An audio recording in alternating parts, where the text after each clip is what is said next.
you doing, guys? And welcome to another episode of Finalysis.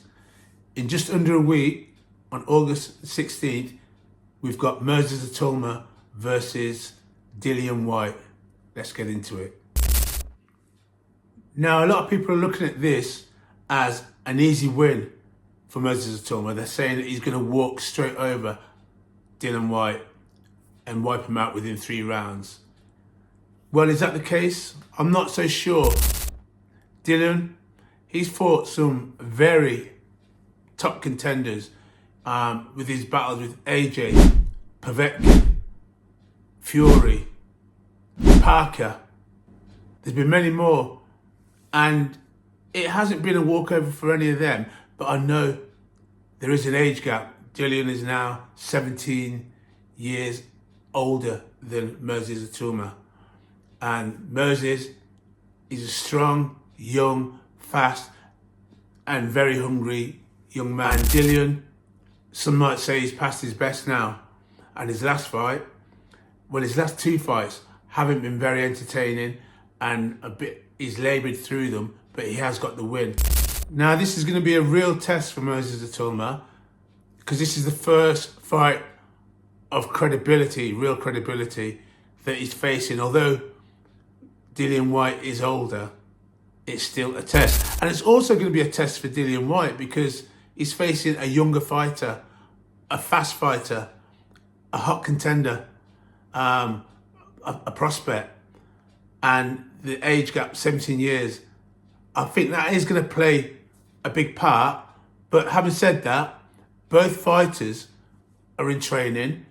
Moses, I was watching an interview where Ben Davison, his trainer, and Ben Davison said that Moses is sharp and he's powerful, but he didn't expect when he hits for it to be that powerful as it was.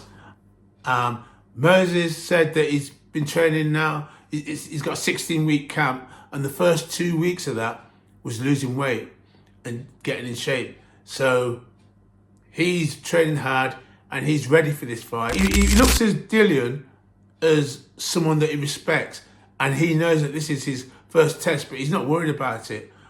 Now, Dillian, he's got that approach that he always has, but the only thing with Dillian, I didn't like the approach he had when he met with Tyson Fury.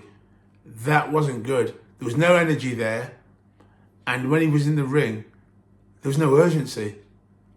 He let Fury basically do what he wanted to do, or was Fury just that good? I don't know. I think Dillian wasn't on his best that day.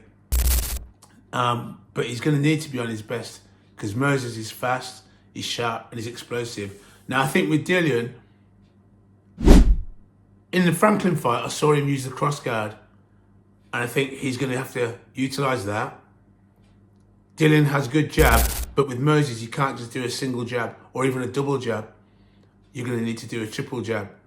And you're going to have to be using that jab often and be aware of what's coming back. Dillian will put the pressure on, and he has them body punches. That's why we call him the body snatcher. And he also has that left hook. Now with Moses, he's a very intelligent fighter, and he just, for the level he's at the moment, he does have a high ring IQ. Well, like when he's boxing, I've been watching, he doesn't attack. Now with Moses Itauma, what he does is he waits for you to attack, and then he'll use his feet to get out of the way, and straight away he's in with quick jabs to the body or to the head. Mainly I've seen him to the body. And then his timing is very good. He uses a lot of feints, footwork and timing.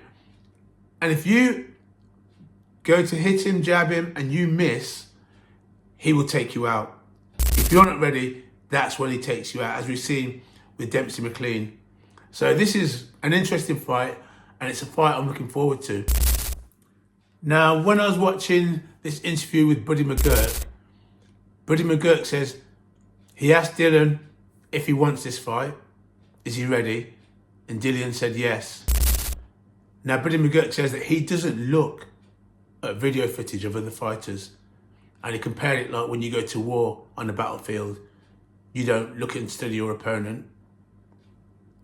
The war happens and you go in there, and whoever's victorious comes out. So yeah, that's an interesting way of looking at it. How do I see this fight going? I do have Moses Itauma as the winner, and I do have him winning by KO.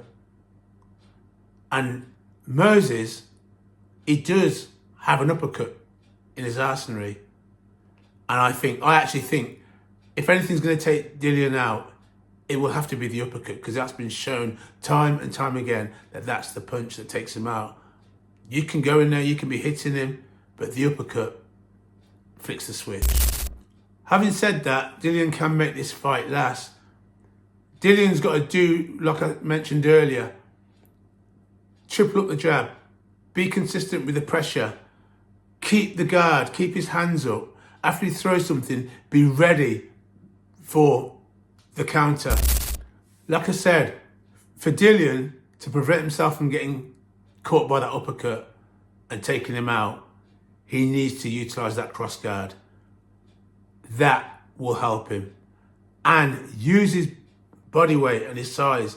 Dillian is looking in good shape. I've seen a few videos. He's had that guard on, the protector, so you can't really tell. But his legs look cut and shaped, and his torso looks, and his arms look big. But I think he's in shape, but we'll see when we get the weigh-in and everything, we'll see. I think it's going to be a good night, and the fight has actually turned out to be bigger than initially thought. So that's exciting. Yeah, I'm looking forward to it. The undercard, another fight I'm looking forward on the undercard. There's a few fights. I'm looking forward to Nick Ball, and I'm looking forward to Raymond Ford. Looking forward to that fight. Some good fights on that undercard, but I haven't really looked into the undercard as much, but I know there are some good fights on there. So in all, it's going to be a pretty entertaining night. If you like the video, don't forget to like, share, and subscribe. Peace. I'm out of here.